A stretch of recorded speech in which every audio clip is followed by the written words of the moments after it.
Bonjour à tous, ici Lelo Tukaolu et aujourd'hui j'aimerais bien vous raconter une petite histoire.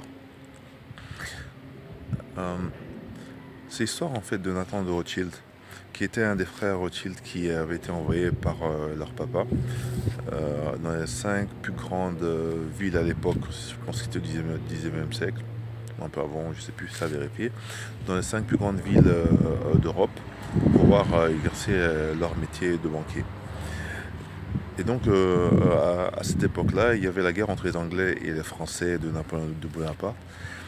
Et, euh, et en fait, pendant la bataille de Waterloo, donc les deux parties, donc l'Angleterre et la France, étaient un peu à cran. Et toute leur économie dépendait un peu de l'issue de cette guerre. Et, euh, et Nathan de Rothschild a eu une information qui a été capitale, qui a en réalité changé la face du monde en fait. Donc il a eu l'information comme quoi Napoléon Bonaparte avait été défait à Waterloo, qu'il avait perdu la guerre. Donc les Anglais avaient gagné. Mais lui, comme il a eu cette information euh, avant que les autres, donc toute autre personne l'ait, donc en Angleterre, en tant que banquier dans le marché financier, dans la bourse, en fait, il a commencé à vendre beaucoup d'actions qu'il avait à lui.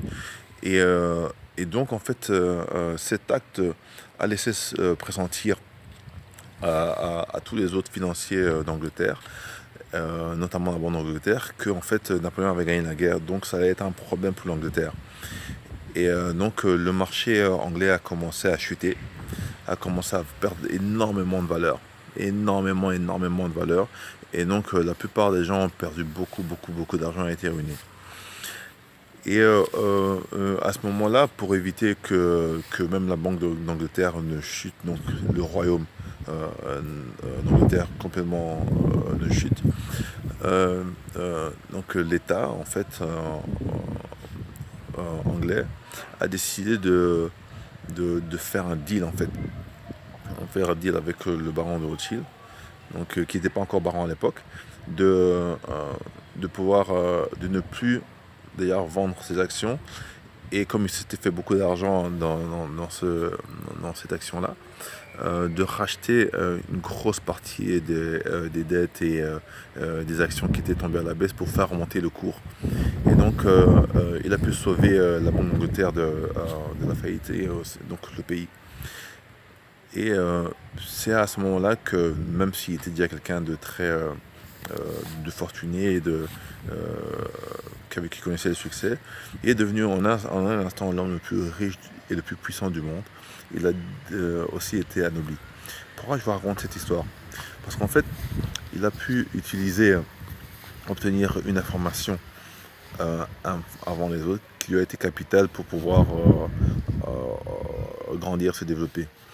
Et la leçon de cette histoire, c'est que l'information est la clé. Surtout aujourd'hui, dans l'ère de l'information, il est très important que vous ayez la bonne information. D'où l'importance de l'enseignement de l'éducation. Aujourd'hui, avec l'Internet, les opportunités pour apprendre n'importe quelle compétence, et elles sont là juste devant vous. Vous n'avez pas forcément besoin d'aller suivre des cours, vous n'avez pas forcément besoin ou encore d'aller à l'école. Vous pouvez juste sur votre écran, il y a beaucoup de tutoriels qui sont sur YouTube pour n'importe quelle chose que vous avez besoin d'apprendre.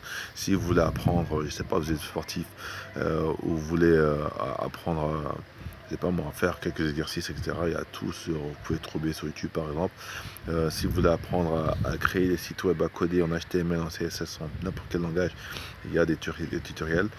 Si vous voulez, je sais pas, apprendre à cuisiner, il y a de tout. Vous pouvez trouver de tout de manière gratuite, mais aussi il y a certains cours qui sont peut-être payants, mais que vous pouvez apprendre de vous-même à votre rythme de chez vous à la maison.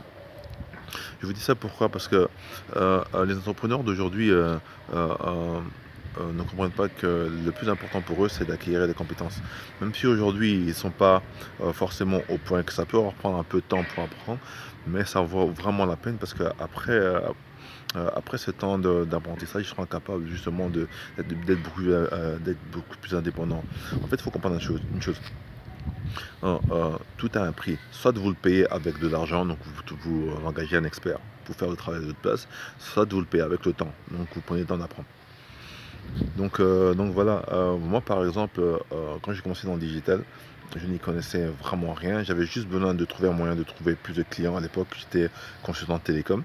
Et, euh, et donc, c'est en me mettant ma tête dans le digital je, euh, que j'ai pu acquérir certaines compétences. J'ai pu acquérir les compétences pour créer des sites web, pour faire quelques graphiques, euh, quelques illustrations graphiques pour des logos, etc. Et utiliser des logiciels comme Photoshop, Illustrator ou des programmes d'édition vidéo, etc. Euh, donc voilà, les réseaux sociaux, c'est aussi en chipotant, en apprenant en me formant que j'ai pu acquérir ces compétences-là. D'abord, même si après j'ai rajouté quelques cours et formations parce que je voulais vraiment m'améliorer dans ça, je voulais avoir une expertise qui était un peu plus claire et détaillée. Et donc voilà. Donc aujourd'hui, je n'ai pas forcément besoin d'engager un web designer pour créer un site. J'ai pas forcément besoin d'engager un web développeur si j'ai besoin de n'importe quel. Enfin, j'ai pas besoin d'engager tout ce type de personnes. Si j'ai besoin d'un logo ou d'un élément graphique, je peux faire ça tout seul parce que j'ai pris le temps d'apprendre. Euh, Digital marketing aussi, c'est la même chose. J'ai pris le temps d'apprendre, donc j'ai pas besoin forcément d'engager des gens en fait, que ce soit même pour le sport, parce que bon, j'ai fait du sport pendant très longtemps. Euh, Même pour le sport, j'ai appris parce que j'ai parlé avec des coachs, j'ai regardé des vidéos, j'ai regardé plein de choses, j'ai testé sur mon corps, et voilà. Donc la connaissance s'acquiert en apprenant, donc il est très important de comprendre ce principe-là. Donc éduquez-vous d'abord, c'est une priorité. Peu importe de ce que vous avez besoin, éduquez-vous. Au pire, vous serez de quoi vous parlez si vous engagez un expert. Il est très important de savoir de quoi on parle. Ça nous permet de ne pas aller dans le mauvais chemin, enfin d'aller quelque part où vous n'avez pas besoin d'aller parce que voilà, le temps c'est de l'argent et donc voilà. Donc acquérir de nouvelles compétences. Éduquez-vous, formez-vous, c'est très très très très important. Donc si vous voyez que ce que vous faites ne, ce que vous faites enfin, que vous n'avez pas, vous n'avancez pas dans ce que vous faites, posez-vous des questions, essayez d'améliorer les compétences qui vous manquent pour passer à l'étape supérieure. Donc voilà, je vous dis merci d'avoir écouté cette vidéo jusqu'au bout. Si vous l'aimez, partagez et commentez, posez des questions si vous en avez, soit dans la case des commentaires, et surtout partagez-la. Ok, je vous dis merci, à bientôt. Et si vous n'êtes pas encore sur ma page, vous n'avez pas encore liké ma page de Marketing Internet, faites-le, c'est gratuit. Et il y a des super astuces, des trucs et plein de bonnes choses qui arrivent. Merci, à bientôt, au revoir.